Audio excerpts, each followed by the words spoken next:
más de la edición estelar de Next Noticias y hay que hablar de los consumidores y cuáles son esos mecanismos que tienen también para defenderse en caso de que sientan que deben interponer algún reclamo. Se encuentra con nosotros ya el señor Giovanni Fletcher de la Unión de Consumidores de la República de Panamá. ¿Qué tal, señor Fletcher? Bienvenido como siempre a Next Noticias.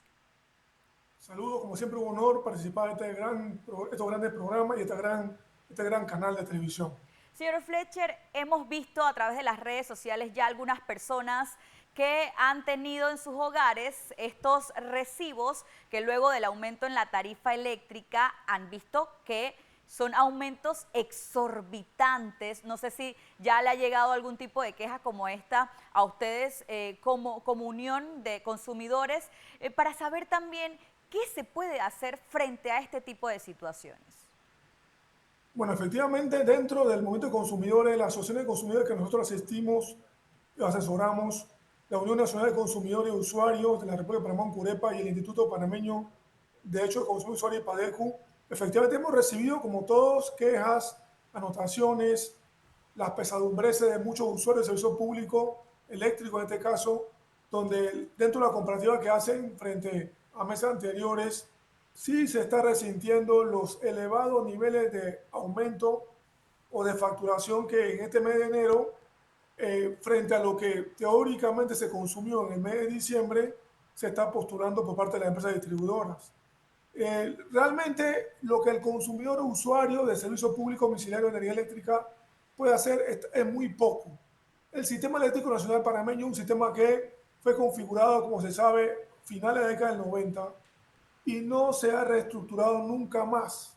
Es un sistema totalmente vertical en el cual se le da una prevalencia a las empresas distribuidoras y estas empresas que administran el sistema realmente dentro de la relación entre productor de energía y usuarios son las que, dentro de la conformidad que establece la auditoría llamada ASET, Autoridad de Servicio Público, determinan efectivamente el consumo, lo miden, lo facturan y lo proveen. Lo que el consumidor o usuario puede hacer, si entiende o siente que la facturación no es compatible con el nivel de consumo que tiene en su hogar, ya sea por el nivel de aparato eléctrico, electrodoméstico que tiene, porque no hay nadie en casa dentro del promedio mayoritario de horas del día, o porque no se ajusta lo que se anota como consumo con lo que el consumidor entiende que efectivamente gastó, puede dentro del periodo de entrega de la última factura presentar un reclamo primero ante la propia empresa de distribución eléctrica, anotando efectivamente que hay un problema, un error en la medición del consumo. Esto debería generar que la empresa eléctrica hiciera una verificación in situ, es decir, en la casa del consumidor, en el lugar del usuario, y corroborara si hay algún tipo de problema con el medidor eléctrico, con algún cable o algún sistema de distribución interno que esté generando una distorsión. Si al final del día, como probablemente ocurra, Que es la mayoría de las veces ocurre. claro, claro, que la empresa eléctrica entienda que el reclamo no lo asume o no lo corrobora, el consumidor tendrá dentro de ese periodo, cuando se manifiesta de manera expresa que no se compagina su reclamo con la realidad que lamentablemente la empresa de distribución entiende, tendrá un periodo de 15 días para proponer ante la Autoridad de Servicios Públicos una queja formal en contra de la decisión inicial postulada por la empresa de distribución.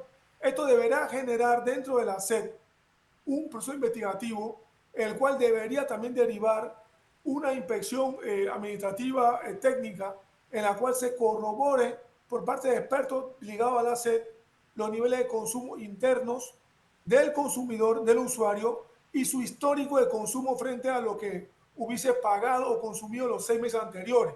Es obvio que si una persona tiene un aumento significativo de consumo o de facturación frente al histórico que tiene los últimos 6 meses mínimo por delante, se va a verificar y se va a ver. Entonces, tocará efectivamente a la SED determinar en primera instancia y en una segunda instancia interna administrativa si efectivamente el consumidor o el usuario refleja en función de su histórico, en función de su aparato eléctrico que tiene, en función de la estructura misma de lo que tiene en su hogar, ese nivel de consumo.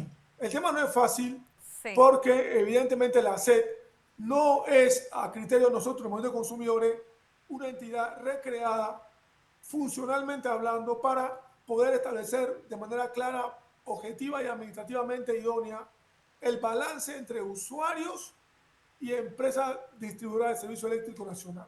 No fue creado la SED, en nuestra opinión, como un matiz suficientemente idóneo y hábil para este tipo de cosas. Debería existir una especie de tribunal administrativo de orden arbitral en la cual los usuarios pudiéramos ir a una entidad idónea, legitimada para eso, equilibrada e independiente y neutral, que mida evidentemente esto, pero la SED regula la empresa eléctrica, regula todos los servicios públicos misioneros en general, dicta resoluciones que tienen que proveer y es la que, si se quiere, contrata los servicios de la empresa distribuidora con el Estado. Entonces, tiene una suerte de otras funciones que no la hacen, en nuestra opinión, idónea 100% para enjuiciar realmente la conducta afectataria de los usuarios por parte de las empresas distribuidoras. Claro, ahí es donde el usuario se siente en indefensión, ¿no? Porque además que es un trámite complicado, toma tiempo, hay que ir primero a la institución, a la empresa de energía eléctrica, luego a la SEP,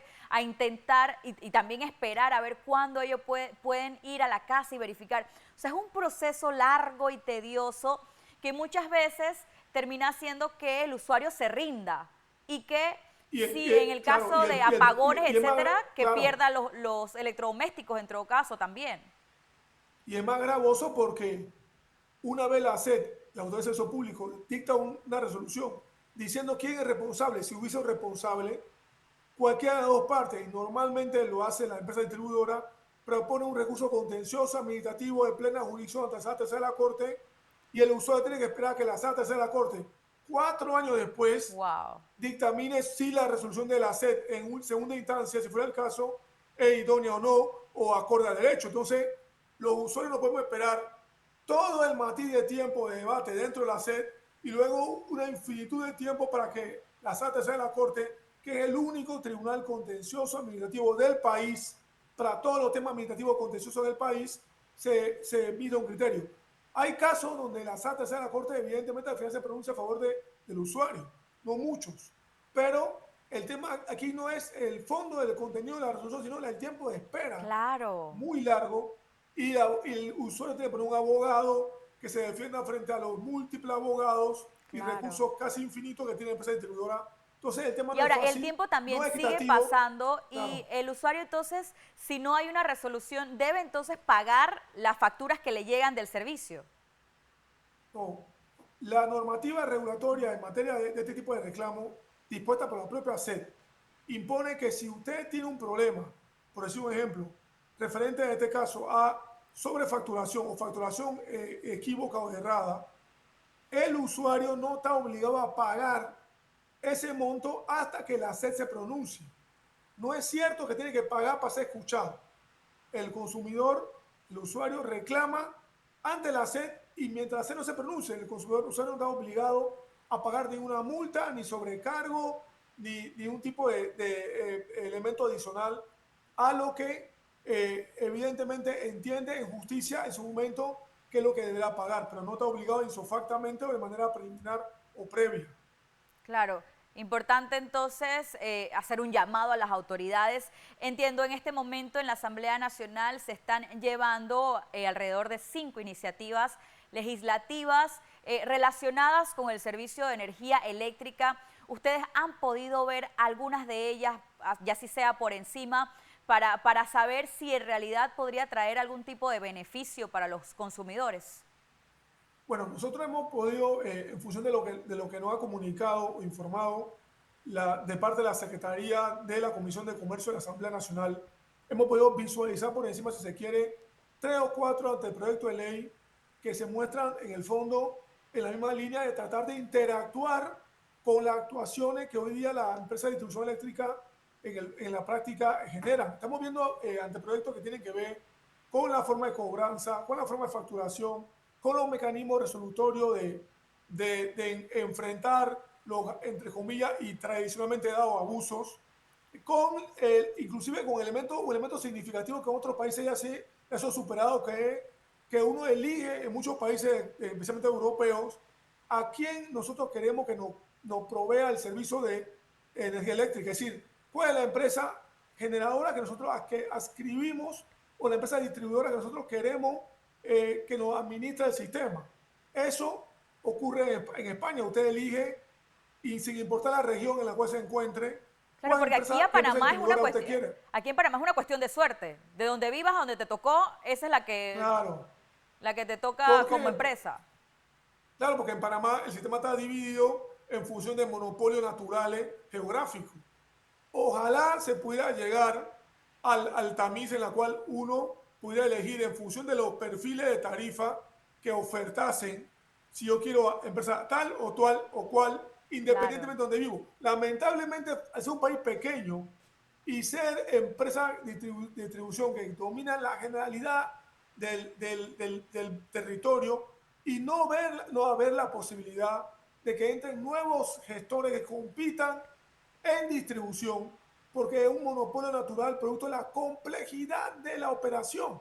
Si se pudiera tener 5 o 6 empresas distribuidoras, fuese lo ideal. Claro. Pero evidentemente en un mercado tan pequeño, en una geografía tan reducida, no va a ser desde el punto de vista comercial Interesante para atractivo para ellos. una empresa, claro. Entonces se optó desde la década del 90 por un sistema de distribución. El problema es que esa división a la postre, como sabemos, ha sido motivo de escarnio y sufrimiento por parte de los usuarios, que hubiésemos preferido un sistema mucho más competitivo, realista, y donde evidentemente los perfiles y las metas a cumplir por la empresa distribuidora fuesen evidentemente ciertas. Cada año estas empresas tienen que hacer una declaración jurada cobijándose con 100 ítems con la empresa distribuidora en Estados Unidos.